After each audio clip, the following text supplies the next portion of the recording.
Man, how's your beer? I could go for another beer. I get him a beer. Yeah, I'll drink a beer. He wants a beer. I'll have a beer. Yay! Well, we get it. You want another story? Yeah, I want another story. I got another story. Well, you tell me that other story. Here comes another story. Let's go. Man, have you ever thought about the plane crashes that had the rock stars within them? And because of that particular crash, it changed the face of rock and roll and music forever? So here's a story about a day that got literally coined the day the music died. All right, so let's roll. Okay, so there's this guy, Buddy Holly, right? Glasses, skinny tie, rock and roll legend. He's that guy from the Weezer song. Ooh-wee, ooh, I look just like Buddy Holly.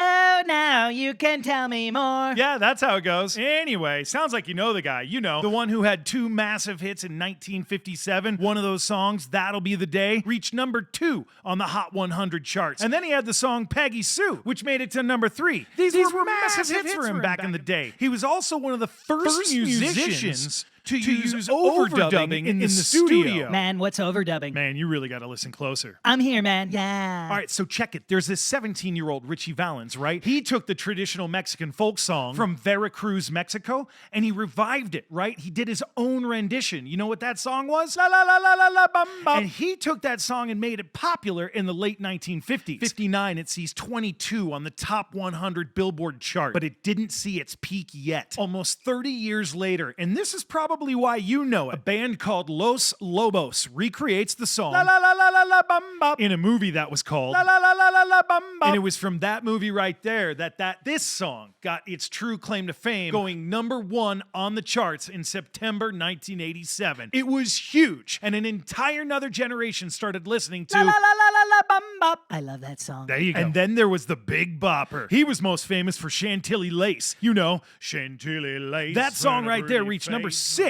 on the Billboard Hot 100 chart in 1958, and it didn't hurt that the fact that the Big Bopper was a massive American radio DJ at the time either, so his charts were going through the roof. So now these three were on a national music tour with a whole grip of other musicians, and they had to do 24 shows in 24 days. When was the last time you went to work 24 days straight in a row? Oof. Right, dude, the production managers botched this one up badly. They booked the shows completely out of order geographically, so the bands had to zigzag back and forth across the Midwest, averaging 6 hours a day on a bus. And not just any bus, but like the most poorly maintained school buses around. How poorly maintained? So poorly maintained that they went through 5 buses in 11 days. One of the buses, the heater system wasn't even working, and Buddy Holly's drummer ended up going to the hospital for frostbite. So this is where the line gets drawn. The band members unite and make an agreement that they are done with these broken down bus rides. So for their next gig, they decided to board an airplane. At the time, Waylon Jennings was Buddy Holly's bass player. Wow. No kidding. Waylon Jennings already had a ticket on this particular flight and was ready to fly. However, that night, the Big Bopper, Chantilly Lace, well, he wasn't feeling that good. So being the nice guy that Waylon is, he gave up his seat to the Big Bopper and he took the bus instead. Now Richie Valens, he gets his ticket by winning a coin toss from another touring band member, Tommy Alsop, who was a widely known country music star at the time. So now you've got the pilot and the 3 musical icons on the plane, Buddy Holly, the Big Bopper, and Richie Valens. This particular evening, the weather is just as bad as any Midwest winter night can be. You've got freezing temperatures, high winds, and fog. And to make matters worse, their pilot, Roger Peterson, who was only 21 years old at the time, had very little experience flying at night and in bad weather. But with all systems go, it was time to get this plane off the ground. So at 1 a.m., February 3rd, 1959, the Beechcraft Bonanza decides to take off from Mason City Airport, Iowa. 8 miles into the flight, the bad weather and the inexperience of the young pilot take over. He was unable to tell what was up from down, and he drove the plane right into the ground. All 3 music icons lost their lives, plus the pilot, in this particular accident, and it would forever be known to those who love their music as the day the music died. So bye, bye, Miss American Pie. You like that song? Yeah, my dad taught me this song. Yeah, it's a good one. I got another good one for you if you like. Yeah, let's go. Patsy Cline. She was a force in country music. She had tons of country music hits, like Walking After Midnight, which reached number 2 on the country charts in 1957. I Fall to Pieces, which is another one of her massive hits, reaches number 1 in 1961. And then we all know the song Crazy. Crazy, I'm crazy. That's a cover of a Willie Nelson ballad. Anyhow, reaches number 2 in 61. So now it's 1963, and Patsy Cline just performed a benefit concert out of Kansas City, Missouri. After the concert, she basically just wants to go home home to her kids. Knowing that, her tour management and her friends have got herself a ride set up with one of her friends' husbands to get back to Tennessee. Well, that's all well and fine, but Patsy's a very busy lady. That's an 8-hour car ride versus a 1-hour plane ride. Now, her friends were warning her about the Midwest winters and that this was nothing to mess with. But Patsy Cline was a strong-willed woman, and she was quoted by saying, "Don't worry about me, hoss. When it's time to go, it's time." So, what do you know? It was time to go. But not in the car this time. Patsy made a decision. It was time to take a plane home, and that plane was the Piper PA-24 Comanche. She boarded the plane with two very famous musicians from the Grand Ole Opry. That was Cowboy Copas and Hank Shaw Hawkins. As the country music icons boarded the plane, they soon came to learn that their pilot that night was actually not feeling well and was not going to be taking their plane up into the air. But instead, Patsy Cline's manager, Randy Hughes, who usually is their co-pilot, would now become the pilot of the airplane that night. So the plane takes off for Nashville, Tennessee in the Midwest winter. The plane is battling the elements, and the pilot is battling his instruments. You see, back then, the planes just weren't built like they are today. You see, back then, if a pilot lost his bearings outside his cockpit windows, he would then have to rely on his instruments, much like they would today. However, the instruments of the airplanes in the 1950s are way more different than the airplanes today. Obviously. So as the plane heads towards Nashville, Tennessee, the storm grows larger and becomes much too much for the airplane's abilities. And in a parallel, the plane became unmanageable because of Randy Hughes' abilities. And because of that fact, Randy Hughes unfortunately crashed the plane in Camden, Tennessee, 90 miles outside of Nashville. And that unfortunate accident claimed the lives of all 4 people on board. Man, these stories are real downers. Real poor choice of words right there, bud. Why don't you just let me tell the stories? All right. So here we are. It's the 1970s, and Lynyrd Skynyrd has defined the sound of Southern rock. They had some of the biggest hits of their era. Of course, they had the song Sweet Home Alabama. That song right there was their very first top 10 hit, and it's even become the anthem for the state of Alabama. Bam! Dude, they had other bangers that year. Simple Man, What's Your Name? They had Gimme 3 Steps and Saturday Night Special. And of course, the song you've always requested and every DJ hates to play, unless you're paying him a lot of money. Hey, DJ! Play Freebird! Yeah, baby! No. $50. So a few years goes by, and now it's 1977. Members of the band at the time are Ronnie Van Zant, Gary Rossington, Alan Collins, Steve Gaines, Leon Wilkinson, Artemis Pyle, Cassie Gaines, backup vocalist and sister of Steve Gaines. So there they are, the full crew in 1977, just finished up a concert in Greenville, South Carolina, and now they're ready for their trip to Baton Rouge, Louisiana, to keep the nonstop party rocking all the way to Louisiana State University. So they board the Convair CV-240. This plane was completely outdated and is now known as one of the worst aeronautic mistakes built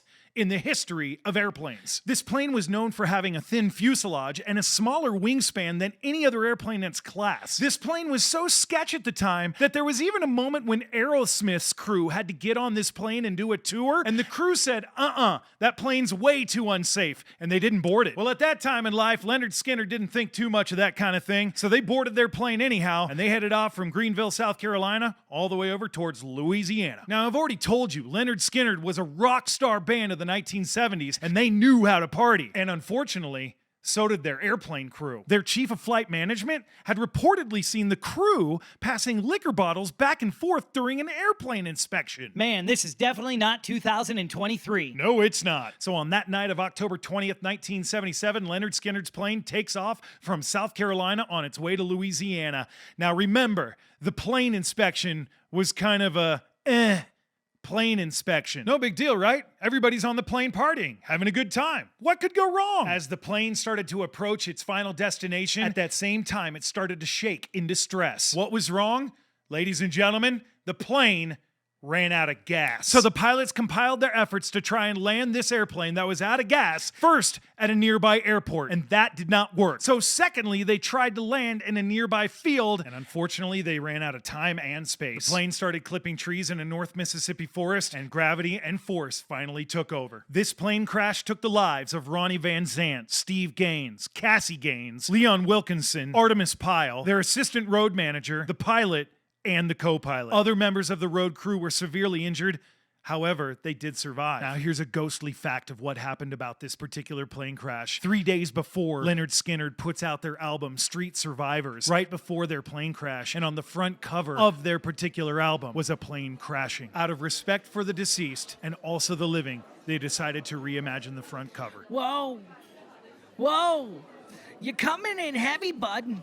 I'm all choked up. Listen, man, I got another one for you. I'm literally crying. It was the early 2000s. Aaliyah, an R&B princess. She was on her way to becoming a legend. Aaliyah? After being discovered at the age of 12. So now, at this point in the story in her life, she's released 3 albums. Age Ain't Nothing But a Number, released when she was 15 years old. Man, it went double platinum. Then she had a second album, 1 in a Million, and this was like her stylistic development. And then there was the third album, self-titled Aaliyah. This album solidified her place in the music industry. She was an actress. She starred in the film Romeo Must Die. You know, the one with Jet Li. They wrote that song together called Try Again.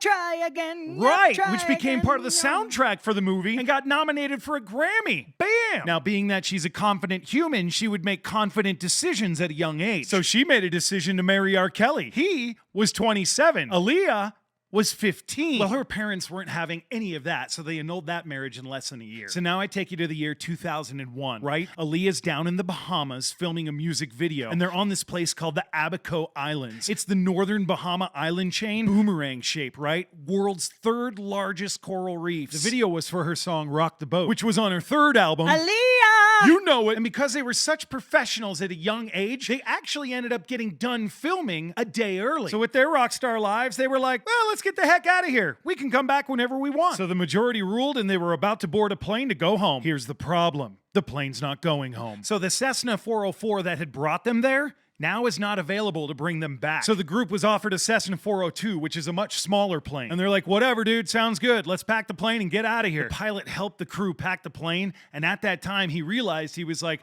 this seems a bit overweight. There was a bit of an argument about the weight on the plane with the luggage and the equipment, but after a while, the pilot was like, let's just get out of here. Now, Aaliyah, she was scared of flying, and especially on this small plane. She didn't want to go. She refused. She was not getting on that plane. She literally had an argument with her crew about not getting on this particular plane. She was upset. She left the area of the plane, went and found an empty taxi in the parking lot, and just went and marinated in that for a little while. Well, it was time for the plane to go, and one of her crew was sent to go talk to her. So while they were chilling and chatting inside that taxi, that crew member slipped Aaliyah a sedative and put her on the plane unconscious. Bro. I know. It was August 25th, 2001, around 7 p.m. at night, and 9 people boarded this Cessna 402. They enter the runway. Plane starts to take off down the runway, and things seem to be okay. But the plane was overweight by 700 pounds. So as it takes off and tries to gain air, the sheer weight overloaded on the plane won't allow it.